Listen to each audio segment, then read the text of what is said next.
ஆச்சி பாதாம் ட்ரிங்க். ஆச்சி பாதாம் ட்ரிங்க் ஒன்னு வாங்கினா ஒன்னு ஃப்ரீ. தென்காசி மாவட்டம் பழைய குற்றாலத்தில் தண்ணீர் வரத்து சீராக உள்ளதால் சுற்றுலா பயணிகள் வருகை அதிகரித்து உள்ளது. இது குறித்த கூடுதல் விவரங்களை செய்தியாளர் ராஜன் வழங்க கேட்கலாம். ராஜன், குற்றால அருவியில் தண்ணீர் வரத்து சீரானதால் சுற்றுலா பயணிகள் குளிக்க அனுமதி வழங்கப்பட்டிருக்கிறது. இது குறித்து சுற்றுலா பயணிகள் என்ன கூறுகிறார்கள்? அங்கு சாலையோரங்களில் வியாபாரிகள் என்ன கூறுகிறார்கள்? இது தொடர்பான மேலும் விவரங்கள் என்ன? கிருஷ்ணவேணி உலகளவில் புகழ்பெற்ற ஒரு சுற்றுலா தலமாக விளங்கி வருகிறது குற்றாலம். குற்றாலம் என்பது ஒரு ஆன்மீக தலத்திலும் ஒரு சுற்றுலா தலத்திலும் திறந்து விளங்கி வருகிறது. குற்றாலம் பகுதியில் ஐந்தருவி, மெயினருவி, பழைய குற்றாலம், புலியருவி, சித்தருவி உள்ளிட்ட அருவிகள் உள்ளது. இந்த குற்றாலத்தை பொறுத்தவரை ஆண்டு முழுவதும் அருவியில் தண்ணீர் விழுந்தாலும் குறிப்பாக வருடந்தோறும் ஜூன், ஜூலை, ஆகஸ்ட் ஆகிய 3 மாதங்கள் மட்டுமே சீசன் காலமாகும். அதாவது கேரளாவில் தென்மேற்கு பருவமழை துவங்கிய நாள் முதல் இந்த சீசன் என்பது கருதப்படுகிறது.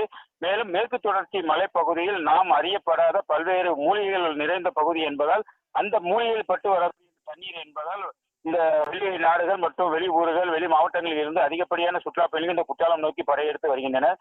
தற்போது கோடை விடுமுறை முடிந்து பள்ளிகள் திறக்கப்பட்டாலும் குற்றாலம் நோக்கி, அதாவது பழைய குற்றாலம் நோக்கி சுற்றுலா பயணிகள் வருகை என்பது கணிசமாக உயர்ந்து வருகிறது. இதை கருத்தில் கொண்டு தென்காசி அரசு பணிமனையில் இருந்து சிறப்பு பேருந்துகளும் இயக்கப்பட்டு வருகிறது. அதாவது தென்காசி புதிய பேருந்து நிலையம், குற்றாலம் பேருந்து நிலையம், ஐந்தருவி மற்றும் பழைய குற்றாலம் உள்ளிட்ட பகுதிகளுக்கு சிறப்பு பேருந்துகள் இயக்கப்பட்டு வருகிறது. இதனால் சுற்றுலா பயணிகள் ஒரு ஆனந்தமா அந்த பேருந்தில் பயணம் செய்து குளித்து மகிழ்ந்து சென்ற வண்ணம் உள்ளனர். இதனைத் தொடர்ந்து அந்த பேருந்தில் ஆண்களுக்கு மட்டுமே கட்டணம், பெண்களுக்கு கட்டணம் கிடையாது.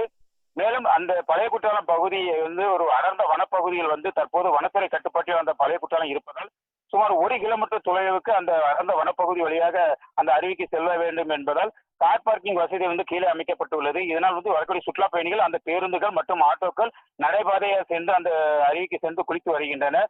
ஒரு ரம்யமான சூழல் அவ்வப்போது விட்டு மிதமான சாரல் மழை பெய்து வருவதால் பழைய குற்றாலம் பகுதியில் ஒரு ரம்யமான சூழல் நிலவி வருகிறது. மேனருவியை பொறுத்தவரை, அதாவது காலை முதலிருந்து மதியம் வரை சுற்றுலா பயணிகள் வருகை என்பது குறைந்து காணப்பட்டது. ஆனால் தற்போது அந்த சுற்றுலா பயணிகள் வருகை என்பது தொடர்ந்து அதிகரித்து வருகிறது. இதனால் காலையில் சுற்றுலா பயணிகள் வருகை இல்லாதால் இந்த பகுதியில் உள்ள வியாபாரிகள் மிகவும் கவலை அடைந்துள்ளனர். தற்போது இந்த சுற்றுலா பயணிகள் வருகையால் அவர்கள் சற்று நிம்மதி அடைந்துள்ளனர். மேலும் குற்றாலம் பகுதியில் அவ்வப்போது விட்டு சாரல் மழை பெய்து வந்தாலும் கூட குற்றாலம் பகுதியில் ஒரு மேகமூட்டங்களுடன் ஒரு குளிர்ச்சியான சூழல், ஒரு ரம்யமான சூழல் நிலவி வருகிறது. இந்த சீசன் பருவநிலையை ரசிப்பதற்காக இருந்து அதிகப்படியான சுற்றுலா பயணிகள் வழக்கத்துக்கு மாறாக இன்னைக்கு ஐந்தருவி மற்றும் மேனருவி, பழைய குற்றாலம் பகுதியில் குவிந்து வருகின்றனர். கிருஷ்ணவேணி, ராஜன், சுற்றுலா பயணிகளின் எண்ணிக்கை அதிகரித்து உள்ளதால் அங்கு பாதுகாப்பு பணிகளில் காவல்துறையினர் எப்படி ஈடுபட்டு இருக்கிறார்கள்? சுற்றுலா பயணிகளுக்கு ஏதேனும் விதிமுறைகள் அளிக்கப்பட்டு இருக்கிறதா? அது தொடர்பான விவரங்கள்.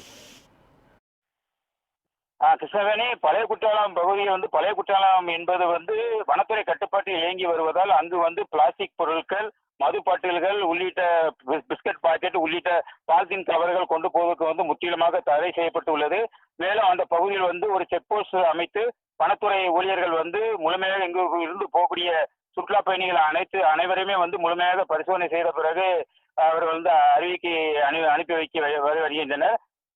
மேலும் அந்த பழைய குற்றாலம் மற்றும் ஐந்தருவி, மேனருவி, புலியருவி உள்ளிட்ட பகுதியில் தீயணைப்பு துறையினரும் மற்றும் போலீசாரும் தீவிர கண்காணிப்பு பணியில் ஈடுபட்டு வருகின்றனர். அதாவது பாதுகாப்பு பணியை முழுமையாக ஈடுபட்டு வருகின்றனர். ஏனென்றால் மேற்கு தொடர்ச்சி மலைப்பகுதியில் மீண்டும் அந்த மழை வருவதற்கான மேகமூட்டங்கள் நிலவி வருவதால் அந்த பகுதியில் அந்த தீயணைப்பு துறையினரும் போலீசாரும் தீவிர கண்காணிப்பில் ஈடுபட்டு வருகின்றனர். சிறிதளவு மழை பெய்தாலும் கூட உடனடியாக சுற்றுலா பயணிகளை அப்புறப்படுத்துவதாக அவர்கள் தயார் நிலையில் உள்ளார்கள். கிருஷ்ணவேணி, தென்காசி குற்றால அருவியில் தண்ணீர் சீரானதால் சுற்றுலா பயணிகளின் எண்ணிக்கை அதிகரித்து காணப்படுகிறது. இது குறித்த முழுமையான விவரங்களை வழங்கியதற்கு நன்றி ராஜன்.